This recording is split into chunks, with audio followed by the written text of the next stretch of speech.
সরকারের পতনের পর থেকে বাংলাদেশ ও পাকিস্তানের মধ্যকার সম্পর্কে দ্রুত উষ্ণতা বাড়ছে।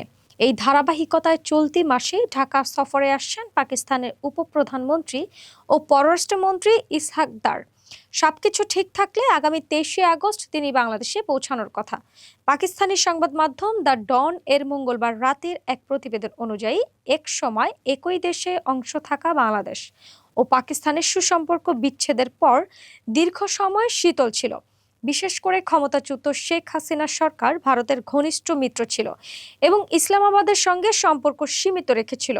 তবে গত বছরের আগস্টে গণঅভ্যুত্থানে শেখ হাসিনা সরকারের পতনের পর থেকেই দুই দেশের সম্পর্কের মধ্যে উষ্ণতা ফিরে এসেছে এবং পারস্পরিক বাণিজ্য ও দ্বিপাক্ষিক সহযোগিতা দৃশ্যমান অগ্রগতি হয়েছে।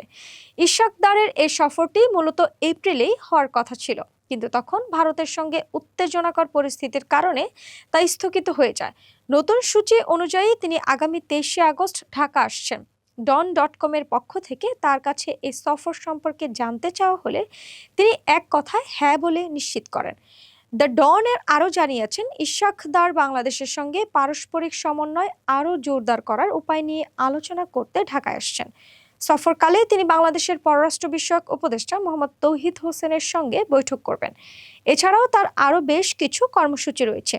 সাম্প্রতিক সময়ে দুই দেশের মধ্যে বেশ কিছু ইতিবাচক অগ্রগতি হয়েছে।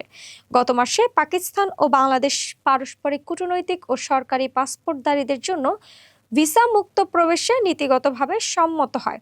এই সিদ্ধান্তটি হয় পাকিস্তানের স্বরাষ্ট্রমন্ত্রী মহসিন নাকভি এবং বাংলাদেশের স্বরাষ্ট্র উপদেষ্টা জাহাঙ্গীর আলম চৌধুরীর মধ্যে এক বৈঠকে। এর আগে চলতি বছরের এপ্রিল মাসে পররাষ্ট্র দপ্তরের পরামর্শ সভায় অংশ নিতে ঢাকায় আসেন পাকিস্তানের পররাষ্ট্র সচিব আমনা বালোচ। গত মাসে পাকিস্তানের প্রধানমন্ত্রী শেহবাজ শরীফ বাংলাদেশের অন্তর্বর্তীকালীন সরকারের প্রধান উপদেষ্টা ডক্টর মোহাম্মদ ইউনূসের সঙ্গে ফোনে কথা বলেন এবং দুই দেশের সম্পর্ক আরও সুদৃঢ় করার যৌথ ইচ্ছা পুনর্ব্যক্ত করেন।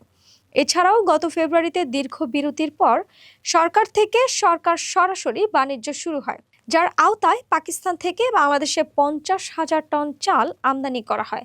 গত জানুয়ারিতে দুই দেশের সেনাবাহিনী বাইরের প্রভাব মোকাবিলায় টেকসই অংশীদারিত্ব বজায় রাখার উপর গুরুত্ব আরোপ করে।